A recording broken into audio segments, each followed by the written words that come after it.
దేశంలో ఇప్పుడు ఒక నేరేటివ్ నడుస్తుందండి. ఆ నేరేటివ్ ప్రకారంగా ఒకసారి గుడి మీద, ఒకసారి బడి మీద, ఒకసారి ఒడి మీద అటాక్ జరుగుతుంది. ఎట్లా? ఎప్పుడైతే నేను ఇందాక చెప్పిన ఈ 3 పాయింట్స్‌లో గుడి, బడి, ఒడి మీద అటాక్ జరగడానికి కాంగ్రెస్ అధికారంలో ఉన్నప్పుడు ఈజీగా జరుగుతది.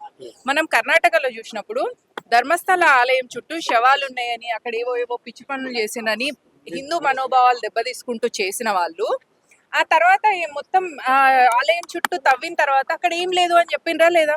కోర్టు నుంచే వచ్చిందా లేదా? అంటే ఇక్కడ గుడి మీద దాడి చేసి హిందూ మనోభావాలను దెబ్బతీస్తూ హిందూ గిల్టీగా ఫీల్ కావడం కోసం హిందూ అపరాధ మనోభావం హిందూలో తీసుకురావడం అనేది జరిగిన నేరేటివ్ అక్కడ. నెక్స్ట్ బడి మీద చూడండి, మన సంస్కృతి సాంప్రదాయాలని హేళనగా చేస్తారు. బొట్టు పెట్టుకున్న దాన్ని, పుస్తలు మట్టెలు ఆడవాళ్ళు వేసుకుంటే బర్రెలకు దున్నపోతులకు ఏవో తగిలిచ్చినట్టుగా వేసుకుంటారు అని చెప్పడం వల్ల యువతకి వేసుకోవాలనిపించదు. దీనివల్ల ఏమవుతుంది? సంస్కృతి సాంప్రదాయాలకు దూరం అయిన తర్వాత వాళ్ళని మత మార్పిడి చేయడం. కాబట్టి ఇది బడి మీద దాడి. ఒడి మీద దాడి అంటే హిందూ ఆడపిల్లల మీద వాళ్ళను ఎక్కడైనా కూడా చూడండి, కాంగ్రెస్ అధికారంలో ఉన్న చోట చాలా జరుగుతున్నాయి. లవ్ జిహాద్ కావచ్చు.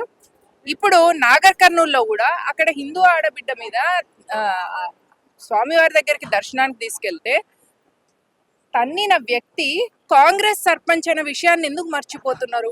మర్చిపోయి ఇక్కడ ఏం తీసుకొస్తున్నారు? హిందూ కులాన్ని తీసుకొచ్చి కుల అహంకారం ఉంది హిందువులలో అంటే ఇది కూడా మళ్ళీ హిందుత్వం మీద దాడి, హిందువుల మీద దాడి.